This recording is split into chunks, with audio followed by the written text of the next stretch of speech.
De regreso con más en este gobierno de la mañana, gobierno de la Z. Es el momento de presentar la participación del ingeniero Ramón Alburquerque. Hoy martes, buenos días.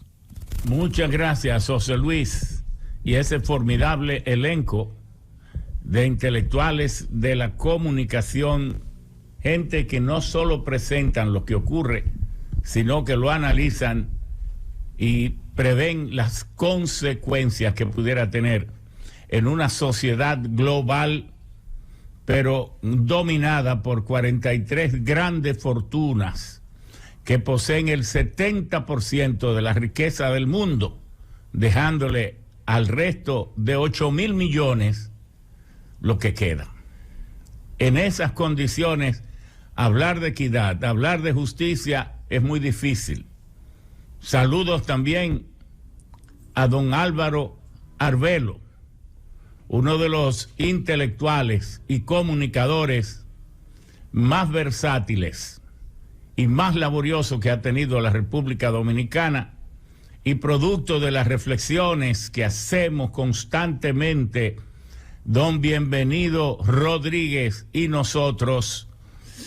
Hoy, desde el estudio Willy Rodríguez en la Z101, desde República Dominicana para el mundo, vertemos nuestras humildes consideraciones sobre una guerra que lleva 8 meses, que no debió haber iniciado nunca, pero que por rivalidades tontas, cálculos mal hechos de unos y otros, ahora la principal víctima de la guerra es la verdad, porque todo el mundo está mintiendo. Cuando usted lee los partes de las bajas que está sufriendo Rusia, usted diría que en Rusia debe haber un levantamiento. Pero si Rusia se enfrentó a Alemania, que la invadió con más de 3 millones de soldados, con una tecnología del Blitzkrieg, una tecnología para fulminar en sus ataques, hay que preguntarse cómo es posible que ahora de que esté en un intento, en un amago de guerra, de que falleciendo la nación territorialmente más grande del mundo, con el segundo ejército más tecnificado heredado de la Unión Soviética, la Unión de Repúblicas Socialistas Soviéticas que gobernó Rusia, la Federación Rusia, a 27 naciones que entonces constituían un complejo de poder con 25.7 millones de kilómetros cuadrados, y hoy Rusia, mejor dicho, la Federación Rusa, tiene cerca de 17 millones 40 mil kilómetros cuadrados, con una diversidad de recursos impresionante, y por eso es precisamente los efectos de la guerra, por lo que representa Rusia para la economía mundial. Entonces ahí se está mintiendo mucho, pero se está arriesgando más.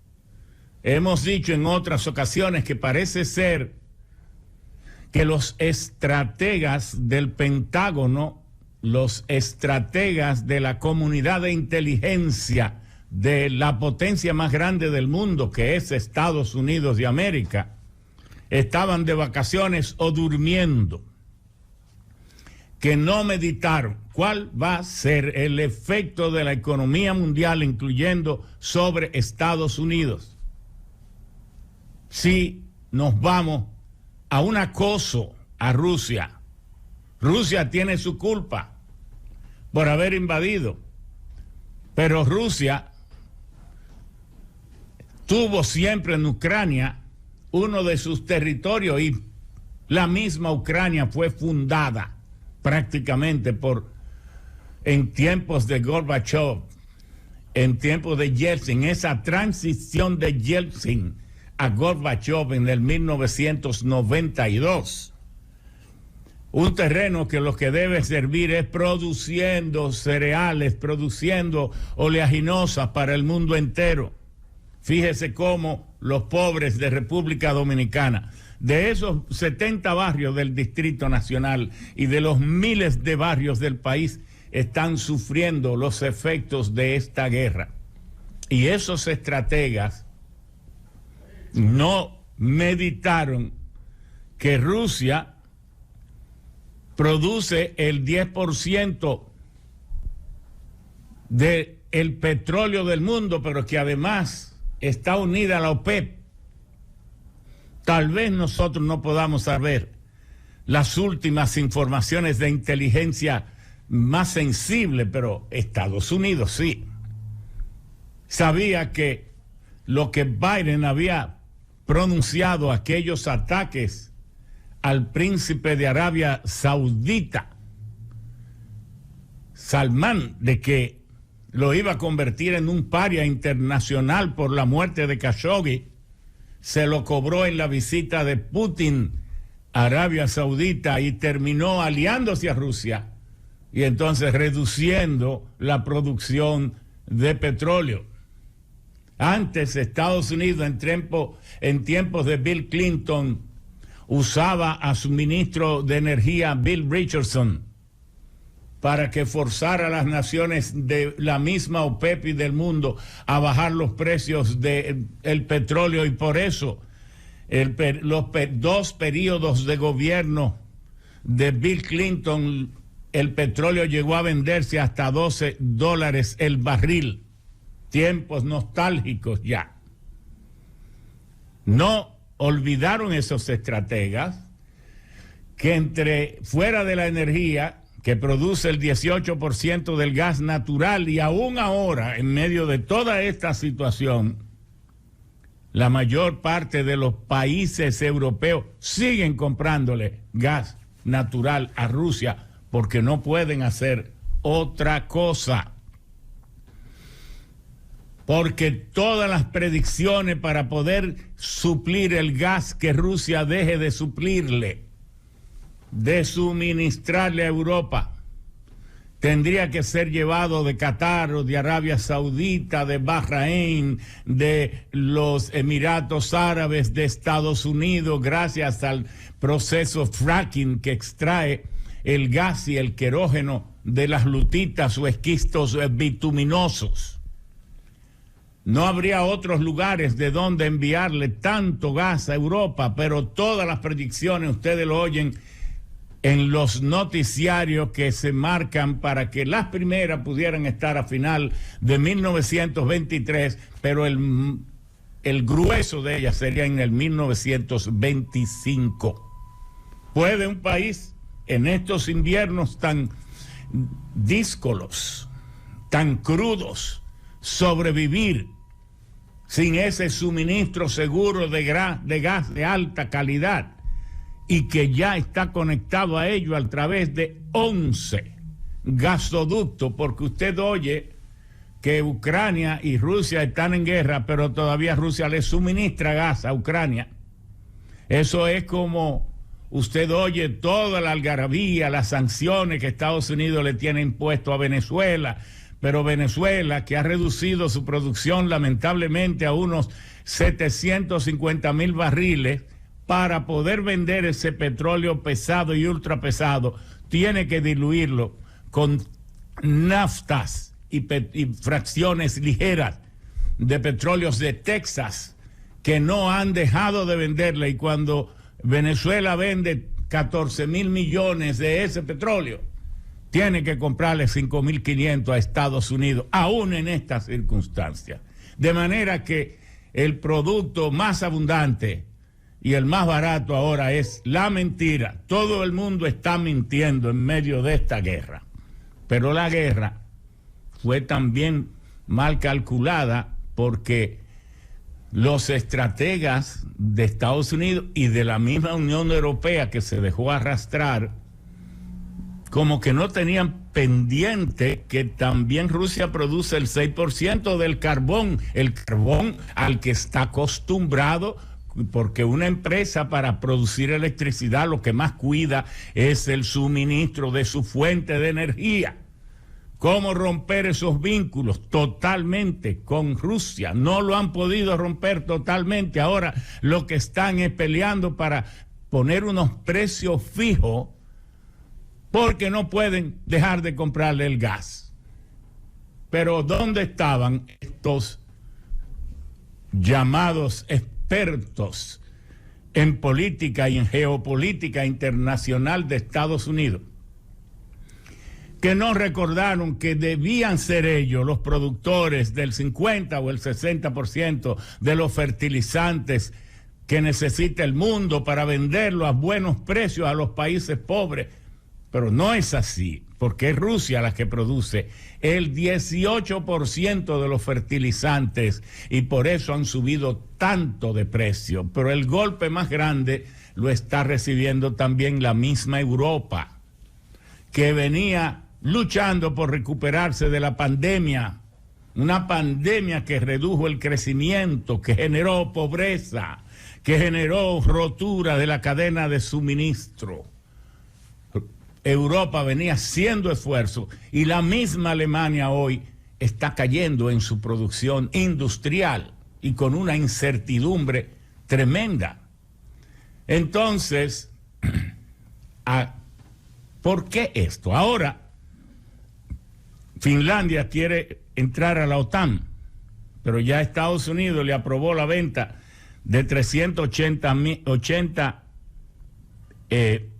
millones en misiles de hombro, unos misiles especiales, y ya Polonia está proponiendo que movilicen bancos de lanzamiento de misiles Patriot que los sitúen en Ucrania. ¿Qué va a pasar si Rusia ve que esto se hace? Se van en estos 8 meses, en vez de haberlos aprovechado para distender el mundo, una América que no necesita conflicto con nadie, porque América lo tiene todo, todo lo tiene, este continente divino, desigual a todos los otros, no es porque sea el nuestro, es que se puede demostrar con números. Mientras Asia está en el hemisferio norte con 44 millones de kilómetros cuadrados y al lado está Europa con 10 millones, también en el hemisferio norte, mientras África con 30 millones está en el hemisferio sur y en el fondo Oceanía con cerca de 9 millones allá en el fondo meridional. América con 42 millones de habitantes va desde el polo norte hasta el polo sur, tiene todas las estaciones al mismo tiempo. En Asia usted está en verano o está en invierno, está en primavera con algunas variaciones, pero en América usted está en invierno en Canadá, pero está en verano en Argentina, cuando en Argentina es invierno, entonces en Alaska es el verano que tienen, lo tenemos todos, los 2 trópicos, el trópico de Cáncer, que son 3.000 kilómetros de la línea de Ecuador al norte, y el trópico de Capricornio son 3.000 kilómetros de la misma línea del Ecuador al sur. ¿Para qué necesitamos nosotros guerra? América, que del lado de Asia, del Pacífico, está a 13.000 kilómetros de su potencial próximo enemigo, pero está a 6.000 kilómetros de Europa, donde nunca se ha tirado un tiro en ninguna guerra mundial, porque aquí nos hemos peleado unos a otros, pero nunca se ha tirado un tiro por ninguna guerra mundial. Algunos países, Estados Unidos y Canadá, han ido a pelear a los conflictos de Europa, y entonces Europa ha quedado atrapada en este tema de la guerra de Ucrania, porque solidaria con Estados Unidos, al ser su principal aliado con fuerza y hegemonía, Estados Unidos lo arrastró a esto. Pero ¿qué le está pasando a Europa entonces? un proceso de desindustrialización que empieza peligrosísimo si este conflicto continúa. Pero aunque se suspenda, ya habrá demasiada incertidumbre y muchas empresas se van a ir. ¿Y para dónde se van a ir? Para América. ¿Por qué? Porque ahora en Europa le están elevando los impuestos a las empresas de energía, de alta tecnología, a las empresas financieras, unos niveles de impuestos casi imposibles. Pero también, ¿quién va a estar en el continente donde han estado, donde han estallado y se han desarrollado todas las guerras mundiales? ¿Quién quiere tener sus industrias ahí? O donde el costo de la energía es el más alto del mundo. Se van, las industrias se están yendo y por eso el proceso de desindustrialización y de reubicación de capitales. De manera que Europa ha caído en una trampa. Todo esto lo vamos a analizar ampliamente este domingo que viene, continente por continente, con el gran intelectual, especialista en relaciones internacionales y el mejor conocedor de geopolítica de República Dominicana, nuestro compueblano Iván Gatón, y otros brillantes analistas, para que el pueblo esté enterado. Esta guerra que ya tiene 8 meses, pero no todo está perdido. Entre Ucrania y Rusia han intercambiado 100 prisioneros. Ahora Rusia le comunica a Estados Unidos el traslado a una nueva cárcel de Greener, un ciudadano estadounidense que su país tiene mucho interés en su libertad, pero que Rusia todavía no ha accedido a ponerlo en libertad o no ha dicho qué tipo de intercambio quiere. Y todo dentro de una correlación de fuerza que yo no la veo tan favorable a nosotros en el continente de América. Porque en la propia América, pregunte si Brasil está sancionando a Putin o a Rusia. No lo está por sus intercambios comerciales con Rusia y con China. Pregunte si lo está haciendo Argentina, si lo está haciendo Venezuela, si lo está haciendo Perú, Chile, Uruguay. No lo están haciendo. México tampoco. Entonces, ¿quiénes son solidarios en la realidad y en la práctica con Estados Unidos y Europa?